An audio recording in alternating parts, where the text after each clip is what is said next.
Vos conseils pour la déco, votre look, votre vie sentimentale, qui sont ces coachs qui vous proposent leurs services? Sont-ils la réponse à tous vos soucis, une béquille ou une aide réelle?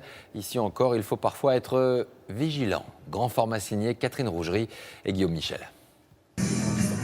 Marie-Laure Legrand ne suit pas un cours de danse, mais un cours de séduction. Toujours célibataire, à 33 ans, cette jeune femme a décidé de faire appel à une coach. Son but ? Aborder une certaine catégorie d'hommes, enfin, en général plus 30-40, qui jusqu'à présent m'ont un petit peu impressionnée. Cette catégorie d'hommes me fait un peu peur. Pour l'aider à vaincre ses peurs, cette spécialiste de la séduction, qui propose un stage à 3 500 € sur 9 mois, a fait appel à un ami. Sa mission, jouer le rôle de l'homme à séduire.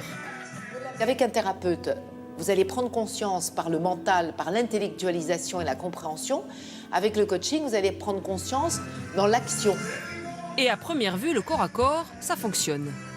On se dit, j'ai pas besoin d'un coach pour apprendre à séduire. Et en fait, ça va beaucoup plus loin que ça. C'est la communication, ça aide dans la vie en permanence. Coach séduction, coach naissance, coach canin, coach culinaire. Aujourd'hui sur la toile, il y en a pour tous les goûts, car le secteur n'est pas réglementé. En clair, tout le monde peut être coach de n'importe quoi, et c'est bien là le problème. Tant que c'est un transfert de connaissances, il n'y a aucun problème. Ça s'appelait formation, ça peut s'appeler coaching, ça peut s'appeler n'importe comment. Quand il s'agit d'une entreprise de formatage de l'individu, c'est-à-dire qu'ils n'existent plus pour eux-mêmes, mais ils existent en fonction des autres par rapport à une demande sociale. Et là, on réduit l'individu à une marchandise d'une certaine manière. C'est là le danger. Alors comment s'y retrouver derrière la façade marketing? Comment choisir son coach et surtout, quelles précautions prendre? Aujourd'hui, les seuls coachs accrédités sont ceux qui accompagnent le développement professionnel. Ils sont 450 en France, regroupés en associations, mais sans reconnaissance officielle. Autre critère, la formation. Dans cette université parisienne, la seule à délivrer un diplôme d'État, un Master 2, l'accent est mis sur l'éthique. Souvenez-vous de ce qu'on a dit ce matin, de l'exigence bienveillante. Et le rôle du coach. Pas louper l'exigence. C'est quelqu'un qui aide son coaché à s'éveiller à des choses dont il n'est pas forcément conscient.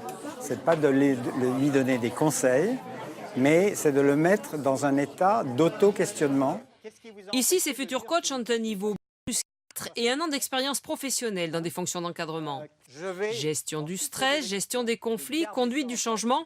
Au total, près de 300 heures de cours pour accompagner des salariés dans leur développement professionnel. C'est un long chemin. Et c'est comme des pièces d'un puzzle qui s'ajoutent à nos connaissances. Puis tout d'un coup, on se dit, ah oui, ça, je m'en souviens, ça, je l'ai vécu, ça peut me servir. Ce long chemin, Alexandre Proust l'a parcouru. Diplômé de ce master, il a ouvert son cabinet de coaching. Donc ça fait quelques mois que tu viens me voir. Aujourd'hui, c'est notre dernière séance. Face à lui, aujourd'hui, une avocate. Angoissée par la concurrence et le regard de ses confrères, cette jeune femme avait du mal à s'affirmer. Aujourd'hui encore, elle préfère garder l'anonymat. Après une dizaine de séances payées 1 500 €, elle dit pourtant avoir franchi un cap. J'ai pu identifier les problèmes que j'avais pu rencontrer et qui pouvaient me bloquer dans mon essor professionnel. Je suis prête à affronter l'adversité. J'ai eu quelques exemples là, dans les semaines qui ont précédé qui m'ont montré que j'avais vraiment avancé. Dans un marché de plus en plus tendu, le secteur du coaching professionnel est en plein développement. Il est estimé aujourd'hui à plus de 100 millions d'euros.